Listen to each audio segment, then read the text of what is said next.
First time కనుక మన channel ని చూస్తున్న వాళ్ళు ఎవరైనా ఉంటే తప్పకుండా సబ్స్క్రైబ్ చేసి నన్ను సపోర్ట్ చేయండి. ఇలాంటి మరెన్నో వీడియోస్ చేయడానికి బూస్టింగ్ ఉంటది.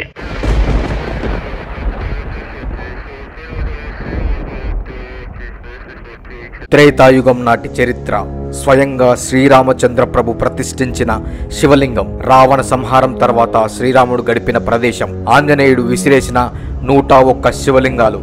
ఆంజనేయుడు రాముడి మీద కోపం నిజమేనా? చరిత్రకు సజీవ సాక్ష్యాలుగా నిలుస్తున్న కేసరగిరి, అదే కీసరగుట్ట.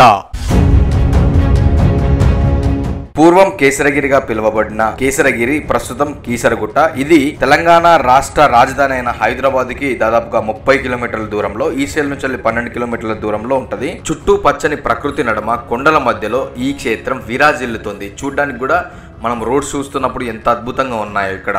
ఇంకా ఈ ఆలయ చరిత్ర చూసుకుంటే, శ్రీరాముడు రావణుడిని సంహరించిన తర్వాత రావణుడిని చంపిన పాపానికి ప్రాయశ్చిత్తం కోసం ఈ ప్రాంతంలో ఒక శివలింగాన్ని ఏర్పాటు చేశారని పురాణ గాథలు చెప్తున్నాయి. ప్రతి శివరాత్రి రోజు ఇక్కడ కొన్ని లక్షల మంది భక్తులు చేరుకొని పూజలైతే నిర్వహిస్తుంటారు. స్వయంగా శ్రీరాముడు ప్రతిష్ఠించిన లింగం కాబట్టి ఈ లింగాన్ని శ్రీ రామలింగేశ్వర స్వామి అని పిలుస్తుంటారు. అంటే పురాణాల ప్రకారం చూసుకుంటే ఇక్కడ ఉన్న శివలింగం స్వయంగా శ్రీరాముడు ప్రతిష్ఠించిన లింగం కాబట్టి ఈ క్షేత్రానికి ప్రాముఖ్యత సంతరించుకుంది. కాశీకి వెళ్ళేసి ఒక శివలింగం తీసుకుని ఆజ్ఞాపించి పంపిస్తాడు ఆంజనేయ స్వామి. ఏ ఒక్క శివలింగాన్ని తెస్తే స్వామివారు మెచ్చుతారో మెచ్చరో అని చెప్పేసి ఒక 101 శివలింగాన్ని తీసుకుని వస్తాడు ఆంజనేయ స్వామి.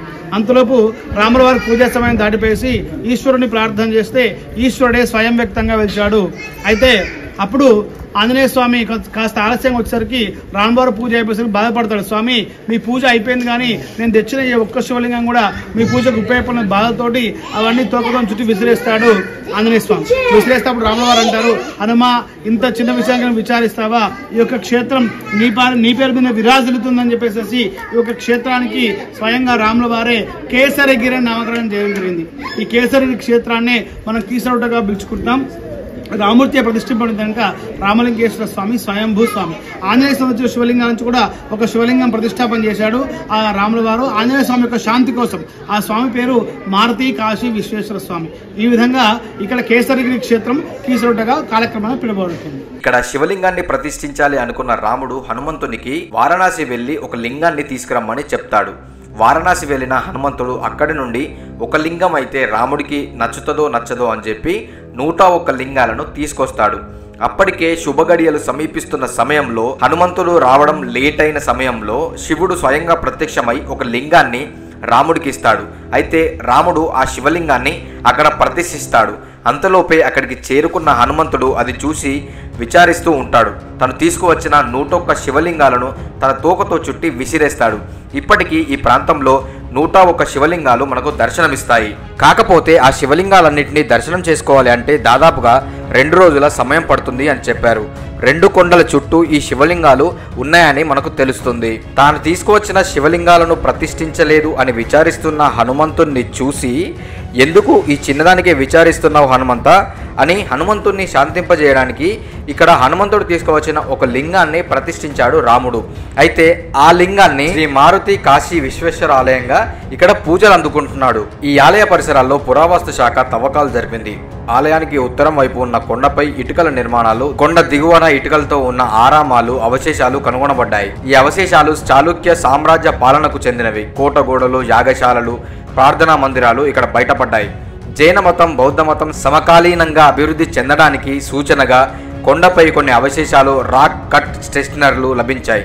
2014 అక్టోబర్ 18న 4వ 5వ శతాబ్దం నాటి జైన తీర్థంకరుల 12 విగ్రహాలు ఆలయ మెట్ల దగ్గర 1 అడుగు లోతులో కనుగొనబడ్డాయి. ఇది 4వ శతాబ్దంలో విష్ణు కుండనీల కాలంలో కీసరగుట్ట వద్ద జైన మతం మాత్రమే ఉన్నదని ఇది రుజువు చేస్తుంది.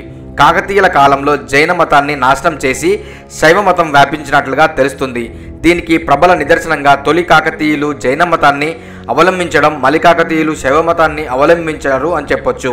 కాలగర్భంలో కలిసిపోవడానికి ఎన్నో చరిత్ర ఆనవాళ్ళు మన ముందు కళ్ళ ముందు కనబడుతూ, కొన్ని శిథిలావస్థలో కనబడుతూ, కొన్ని దారుణమైన పరిస్థితుల్లో మనకు కనబడుతున్నాయి. ఒకంత ఇది బాధ అనిపించినా కూడా మనం ఏం చేయలేని పరిస్థితి అయితే ఉంది. సో కీసరగుట్టలో మనకు అది కీసరగుట్ట మెయిన్ గుట్ట, అండ్ ఈ గుట్ట మీద కూడా మనకు కొన్ని విగ్రహాలు, ఆంజనేయ స్వామి విగ్రహం ఇది, అండ్ దాంతోపాటు మనకు స్తూపం ఉంది.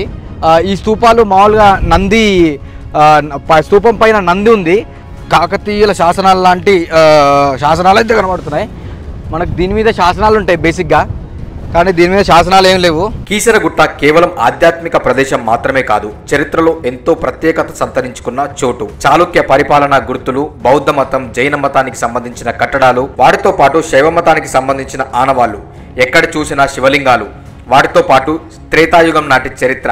ఇంత గొప్ప విశిష్టత కలిగిన ఈ ప్రాంతం భవిష్యత్తులో ఇంకా విరాజిల్లాలని కోరుకుంటూ, మీరు తప్పకుండా ఈ వీడియో చూసినాక కీసరగుట్ట విజిట్ చేస్తారని ఆశిస్తూ, ఇక్కడికి చేరుకోవడానికి సికింద్రాబాద్ నుండి 242 బస్ నెంబర్ ఉంటుంది. రోజు ఉంటుందా? రోజు రెగ్యులర్ బస్. ఇక్కడ ఆహ్లాదకరమైన వాతావరణం ఒక కొత్త అనుభూతినిస్తుంది. Thanks for watching my video. Signing off, Sandeep the explorer from Keesaragutta.